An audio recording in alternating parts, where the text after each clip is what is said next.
Hi guys, welcome back to the channel. आज हम start कर रहे हैं चैप्टर 3। चैप्टर का नाम है इंटीरियर ऑफ द अर्थ।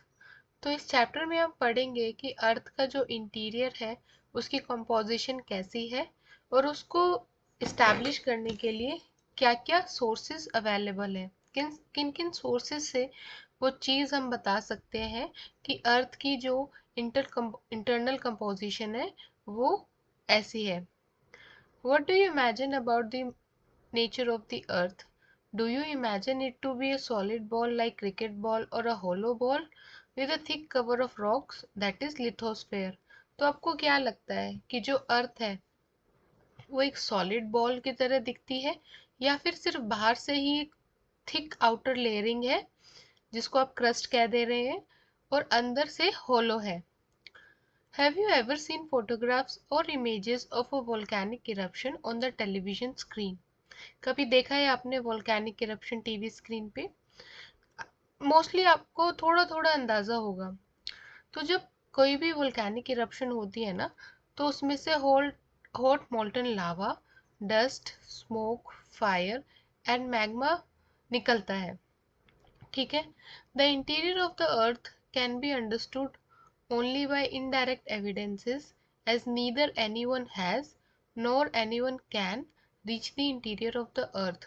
तो अर्थ की जो इंटरनल कंपोजिशन है वो कैसी है उसको समझने के लिए ना मोस्टली हमारे पास इनडायरेक्ट एविडेंसेस ही हैं। ये जो वोल्केनो का एग्जाम्पल है ये डायरेक्ट सोर्स आप लगा लीजिए, आगे हम पढ़ेंगे। लेकिन मोस्टली जो हमारे एविडेंसेस हैं वो इनडायरेक्ट है, क्योंकि टेक्नोलॉजी अभी तक हम इतनी एडवांस नहीं कर पाए हैं कि अर्थ के टेम्परेचर को सह सके और अंदर जाके डायरेक्ट डायरेक्ट कोई भी मटेरियल ला सके जिससे हम अपनी एनालिसिस कर सकें। The configuration of the surface of the earth is largely a product of the processes operating in the interior of the earth. तो आज जैसे आप अपनी मदर अर्थ देखते हैं ना, जो भी लैंडस्केप्स देखते हैं, अर्थ की कॉन्फ़िगरेशन देखते हैं ना, वो जो अंदर अर्थ के इंटीरियर में जो प्रोसेस है ना उसी का प्रोडक्ट है। कैसे? आपको आएगी आगे अंडरस्टैंडिंग। बस आप ये समझिएगा कि जो अर्थ के इंटीरियर में जो प्रोसेस हो रहा है ना उसी की वजह से मोस्टली आज जो आपको लैंडस्केप दिखता है अदर अर्थ पे उसी की वजह से है। Exogenic as well as endogenic processes are constantly shaping the landscape. तो दो तरीके की प्रोसेसेस हैं, एक्सोजेनिक एंड एंडोजेनिक। एक्सोजेनिक मतलब जिनका जो ओरिजिन है वो बाहर से है, एक्सटर्नल, और एंडोजेनिक मतलब अंदर से है। तो दोनों ही फैक्टर्स है ना जो वो प्ले करते रहते हैं मदर अर्थ पर। देखिए जैसे बाहर हवा, बारिश सब लगती रहती है और अंदर की जो प्रोसेस है वो तो हम पढ़ने ही वाले हैं। A proper understanding of the physiographic character of a region remains incomplete if the effect of endogenic processes are ignored. तो किसी भी जगह की अगर आपको फिजियोग्राफी पढ़नी है, उसकी फिजिकल ज्योग्राफी पढ़नी है, तो आप एंडोजेनिक प्रोसेसेस को तो इग्नोर कर ही नहीं सकते। मैंने बोला ना, मोस्ट ऑफ द लैंडस्केप जो आज हम देखते हैं उसका रीजन एंडोजेनिक प्रोसेसेस ही है। Human life is largely influenced by the physiography of the region. अब लैंडस्केप आप कह लीजिए। अब सबसे पहले आप फिजियोग्राफी समझिए। फिजियोग्राफी किस स्टडी को कहते हैं? जब अर्थ के सरफेस फीचर्स को जब हम पढ़ते हैं ना तो आप उसको फिजियोग्राफी कह सकते हैं। उसमें हम देखते हैं कि लैंड का, वाटर का, सॉइल का या रॉक मटेरियल्स का डिस्ट्रीब्यूशन कैसा है। तो ऑब्वियस सी बात है ये सारी चीजें ह्यूमन लाइफ को तो इफेक्ट करती है ना।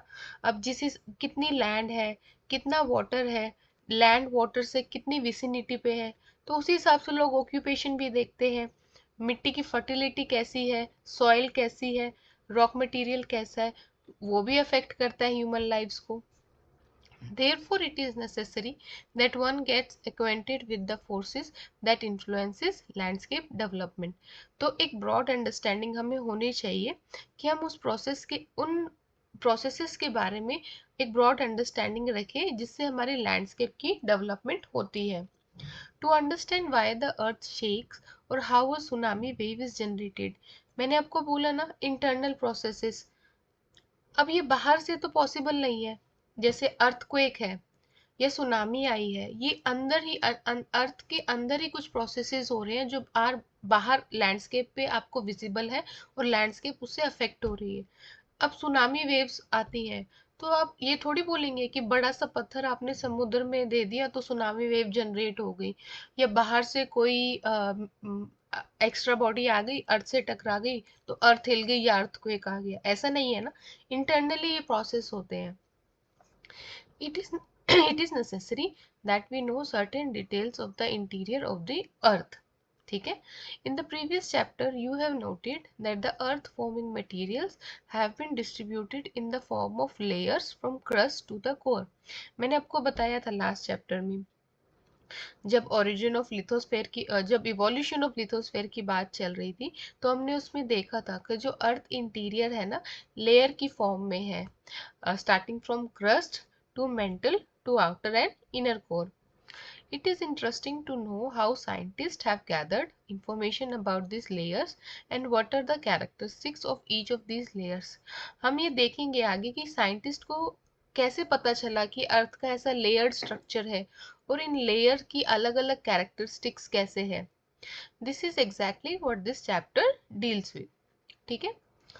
Sources of information about the interior. तो अर्थ के इंटीरियर के बारे में पता लगाने के दो सोर्सेज हैं, वो हम पढ़ने वाले हैं.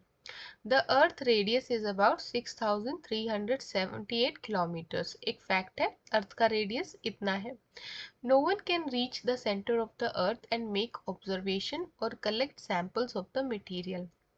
तो मैंने आपको बोला था कि टेक्नोलॉजी अभी इतनी डेवलप नहीं कर पाए हैं हम कि अर्थ के सेंटर तक चले जाएं और डायरेक्टली वहां से मटेरियल ला के ऑब्जर्वेशन कर सकें. Under such conditions, you may wonder how scientists tell us about the Earth interior and the type of material that exists at such depths.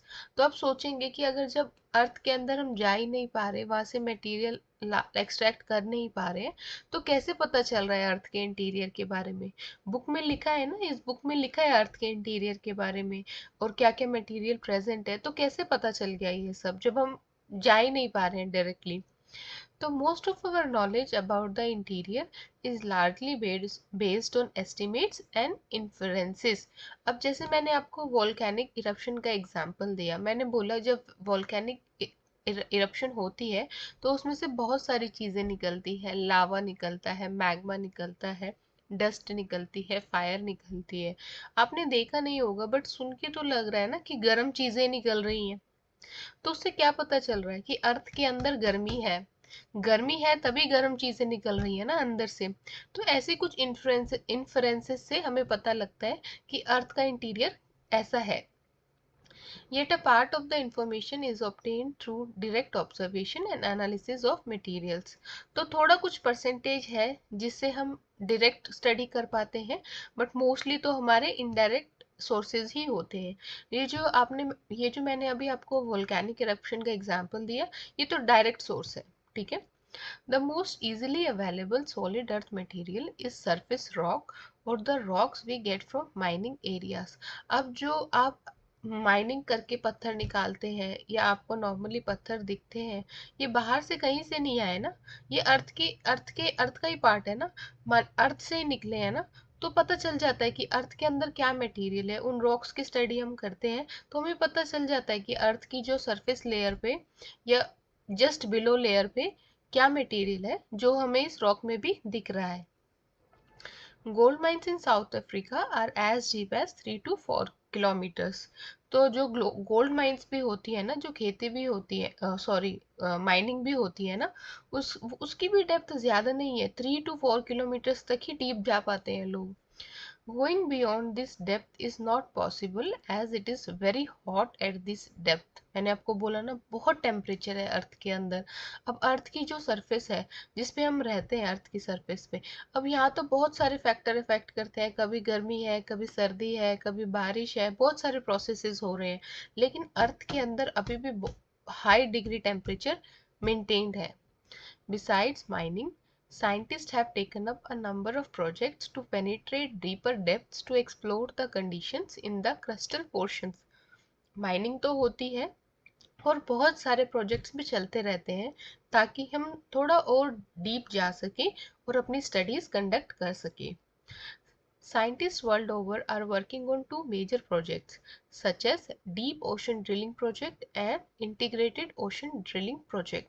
तो नाम से पता चल रहा है ड्रिलिंग प्रोजेक्ट है, ओशन में और अंदर जाके हम स्टडी करना चाह रहे हैं मटेरियल्स की, ताकि हमें अर्थ के इंटीरियर के बारे में पता चल सके। The deepest drill at Kola in Arctic Ocean has so far reached a depth of 12 kilometers। मतलब आज भी हम 12 kilometers के beyond depth में नहीं जा पाए हैं। This and many deep drilling projects have provided large volume of information through the analysis of material collected at different depths। तो ये जो ड्रिलिंग प्रोजेक्ट चलते रहते हैं या माइनिंग चलती रहती है, इससे हमें काफ़ी डेटा मिल जाता है और काफ़ी इंफॉर्मेशन हम प्रोसेस कर पाते हैं। Volcanic eruption forms another source of obtaining direct information। मैंने आपको बताया ना, ये जो वोल्केनिक एक्टिविटी होती है एक डायरेक्ट सोर्स है हमारा। As and when the molten material is thrown onto the surface of Earth during volcanic eruption, it becomes available for laboratory analysis। तो जब ये मटेरियल मोल्टन मटेरियल बाहर आता है ना, और मतलब बाहर आ गया अर्थ के सरफेस पे, अब हमें मिल रहा है, तो साइंटिस्ट क्या करते हैं, ये सैंपल्स को लेबोरेटरी में जाके उनकी एनालिसिस करते हैं और पता लगाते हैं कि ये जो बाहर मटेरियल आया है ये कैसा है, और ये अर्थ के अंदर से आया है, तो अर्थ का मटेरियल भी सिमिलर ही होगा। However, it is difficult to ascertain the depth of the source of such magma।